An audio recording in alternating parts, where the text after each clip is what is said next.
Business Brain, the show for entrepreneurs, episode 510 for Wednesday, December 20th, 2023.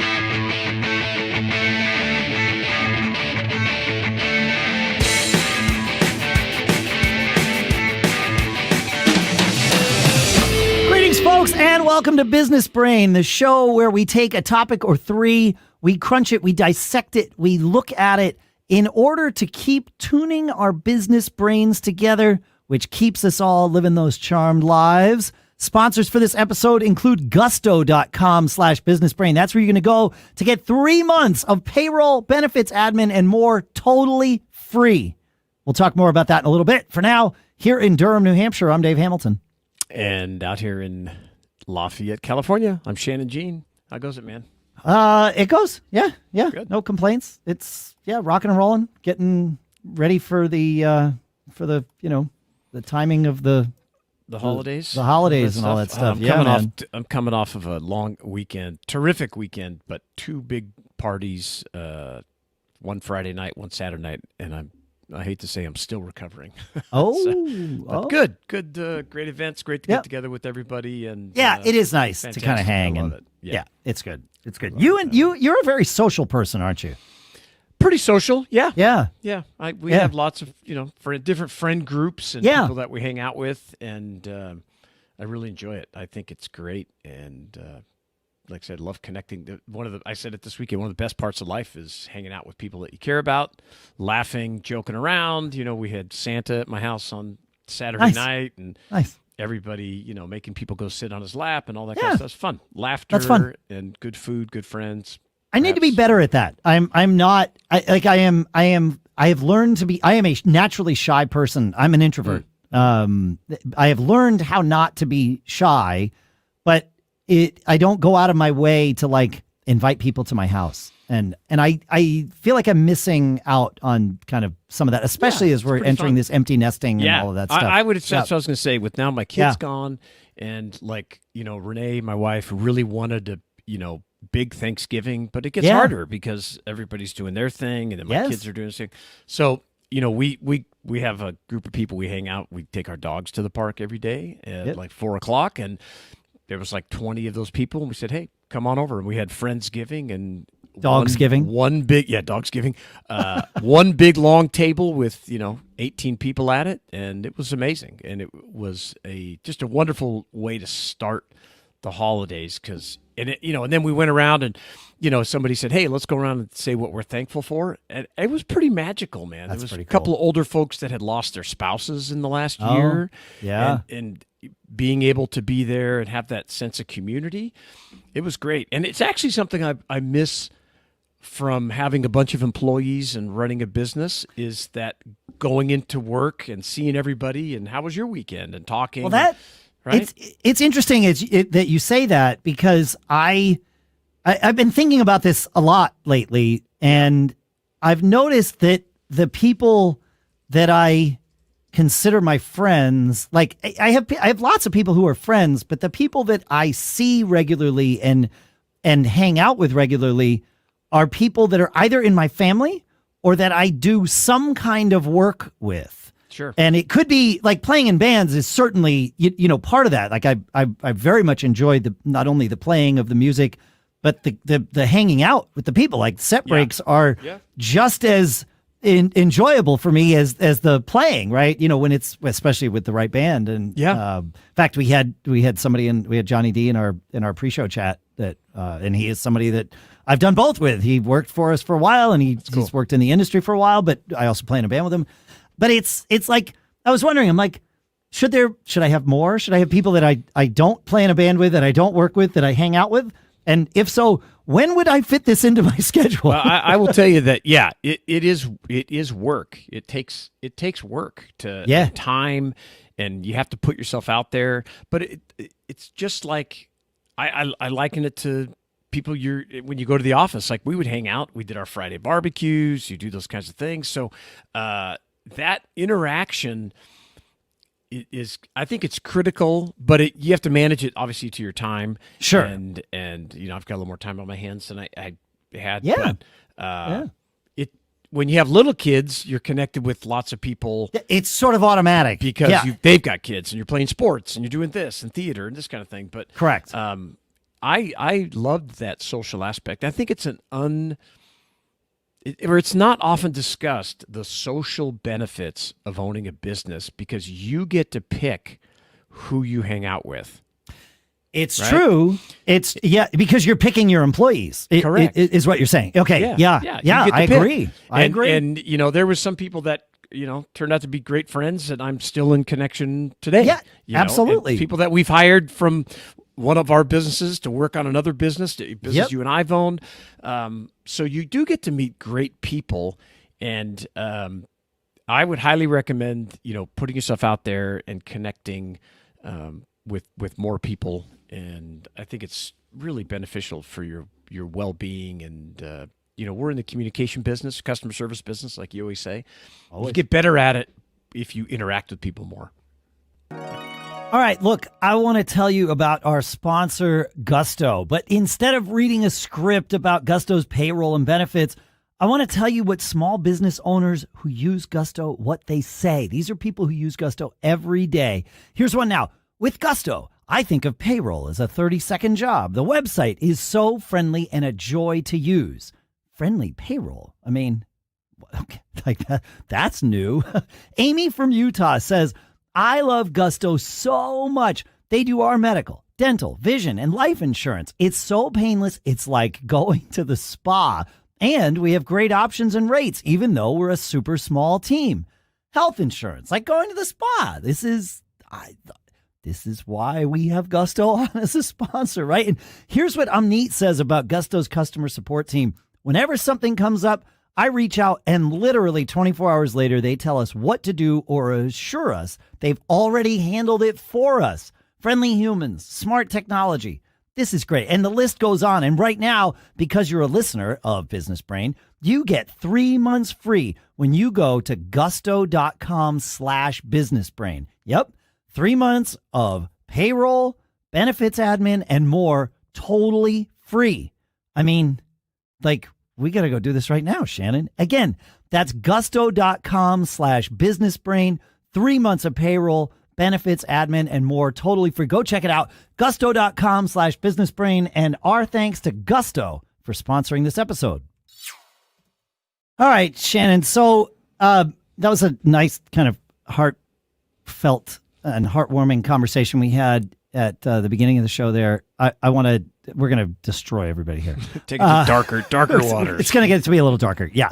So I was having a conversation with a friend recently, a business owner. So it turns out I do have friends who are I don't, but we sort of work together ish. But he was lamenting how this year's been slow in general, for his business specifically, but kind of the market in general. There maybe the last few weeks is looking better than the entire year has looked, but in terms of the markets, but and also last year, we before all the COVID lockdowns, like 2019, things were rocking, and then we went into those lockdowns and things slowed down for a hot second, and then at least for those of us in the online business world, the money just poured. I called it the silver lining of COVID. I don't want to go back to that. Similar experience, right? Yeah, right. But there was at least the money was flowing, and it was there were a lot of reasons for it. But one of them was the government was pumping money into the economy. We've given all that money back inflation now, but that's the problem. At the time, right? Correct. Right. Yeah, but it kept people employed as opposed to paying it in unemployment, right? So that was fine, and then. Also, for those of us in businesses online, unlike the people in, say, the service business, the money didn't have anywhere to go in the service and travel business and all of that. And so it flowed, all of the money that was there plus the extra money flowed online. And it was great. And then, the reality set in and the economy softened and et cetera, and it's cyclical and it's normal. And we've seen this before, not the COVID thing before, but, we've seen down cycles in the economy, and some businesses last, some businesses don't last. Sometimes there's consolidation. There's all the things.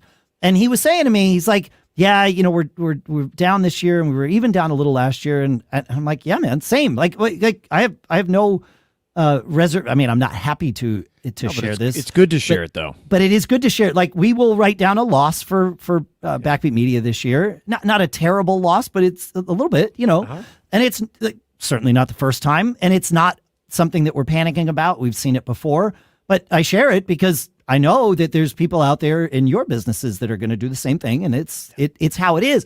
And my friend was saying this to me, and he's like, but I feel okay because I have enough runway. I can keep the business going for 2 more years.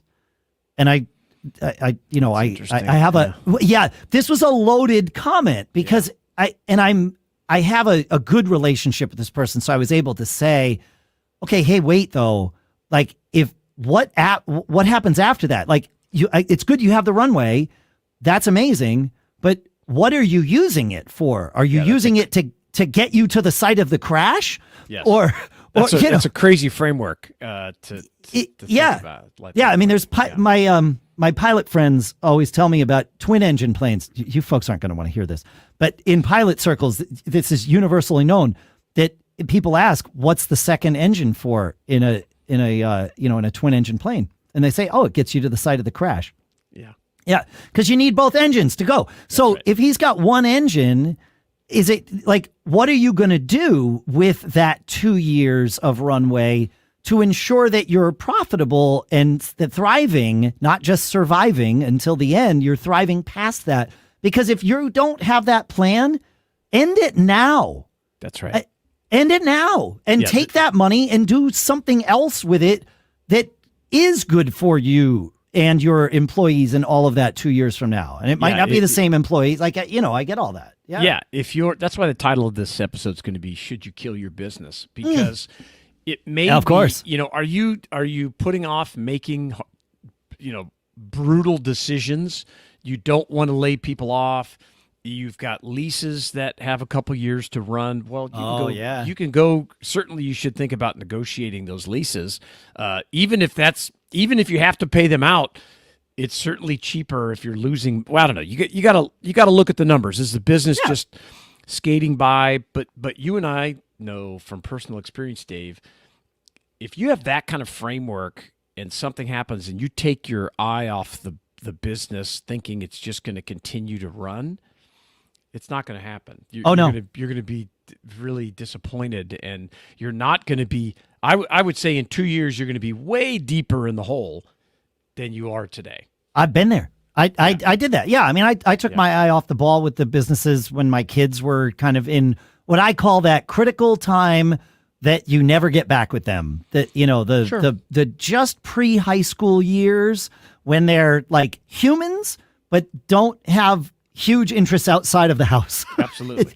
Yeah. And I don't regret it. And I would almost certainly make the same choice again. However, I am aware of what that meant. And there was a point in time, 7, 8 years ago where it was like, oh man, I gotta put my eye back on the ball. Sure. To me, that's inspiring though. Yeah. Like that little bit of panic is like, all right, this is my fault and I can fix it. So I had a comment from somebody that I'm working with the other day, and they said, everything worth doing is tinged with the edge of fear, right? And so, like you said, oh man, I got to jump back into this thing. I got to push myself. I got to get that. And if you're thinking, okay, I got 2 years to kind of ride this out, and you don't have a plan or a system that you're riding it out isn't what you want to do. Yeah, I mean, maybe you're going to sell it. Maybe you're going to.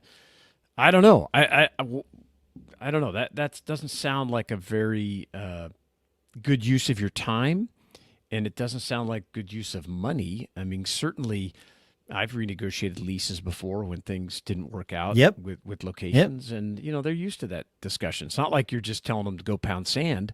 I would argue that you could probably get 50% off, or at least to tell them, hey, we're going to close this place down. Please put it up for rent. And see if you can lease it out. See if we can sublet my remainder out. Exactly. Of course. So I think that because the thinking is now, otherwise you're just pushing that stuff out 2 years. You're going to have. Oh, you're kicking that can down the road. Yeah. And it is worth, because my friend was like, oh my gosh, thank you for saying that. And it really did, like, I think there will be a positive outcome from this, but it's one of those things where it is worth talking this out with someone, because I don't mean to point fingers. Like I know that when I point one out, three are pointing back at me. Yes. We don't necessarily hear our own words objectively. And, a lot of it is, like you said, the excuse, like, well, I don't want to lay people, I don't want to make hard decisions, so I'm just going to kick this can down the road. Now, I've done same. That. Same. No same. It. It's the same with letting people go that you just know. Yep. Or stopping. Like I've worked with my wife for, 15, 20 years now, and I'm always about a year behind making some crucial decision. She'll say, hey, you should get out. You should go. You should leave because these people don't need you here anymore. Yeah. Or this market is dried up. You should go start another business. And sure enough, I'm always like, no. I can do it. I can fix this. I can fix it. Yeah. And I'm going through one right now. I mean, I've wrote a great wave talk about the down business. Like, the handbag business is just like non-existent now. We've done millions of dollars in business. It was a terrific business, but I probably should have moved out of it about a year ago. And so now I'm sitting here going, okay, how do I do this? So now I started talking to my accountant the other day about, is there a way to donate a business and what the benefits are? Get a write down for that somehow. Yeah, I have a really great charity nonprofit that I've worked with this company, and I've trying to figure out, is there some benefit for them, benefit for me? If it does happen, I'll certainly talk about it here. Yeah, interesting. Yeah. Well, I'm sorry to hear that it's it's normal. It's a normal that's transition. The thing is, it's normal, right? And my part of my problem is that I look internally all the time. Oh, I'm doing something wrong here.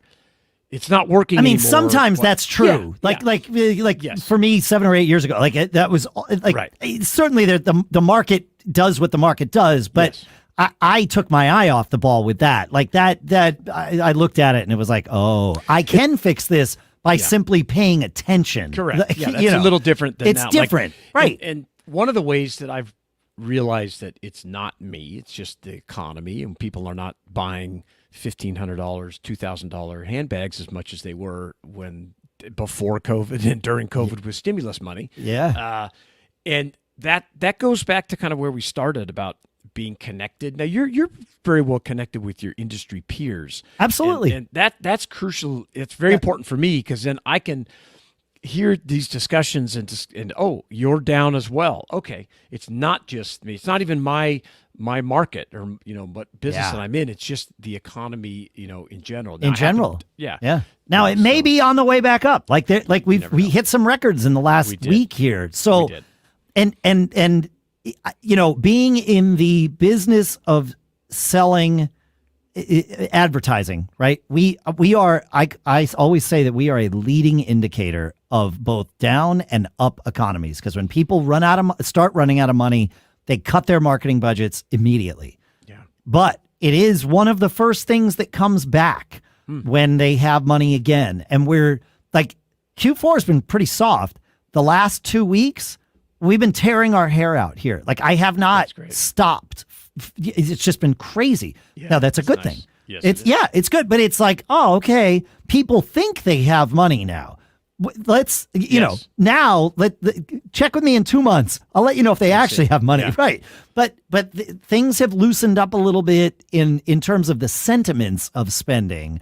We'll see if it continues. But yeah, it's been fascinating. So yeah. That's great. And just in case anybody is listening who is impacted by the decisions that I make, and I know there are many of you out there, the folks who work for me, the shows that we represent, this is not one of those euphemistic conversations where a friend is actually me. Yeah, it's not me. I'm not thinking about shutting down my business. Yeah, right. Like, it's all good. This was actually a conversation with a friend in a related but different market. So yeah. So if how's your year been with your business? How's business? You're in your service business, product business, e-commerce. Feedback at businessbrain.show. We'll talk about, we can share your experience and anonymize it, of course, and talk about it on the show. We'd love to hear from you. And I appreciate hearing from sharing any experience that you have. It helps us all. Absolutely. Yep. Feedback at businessbrain.show. And of course, check out gusto.com/businessbrain. I'm really going to do this. This seems like I got to do it. So have a good week. Keep living that charmed life. We'll see you next week.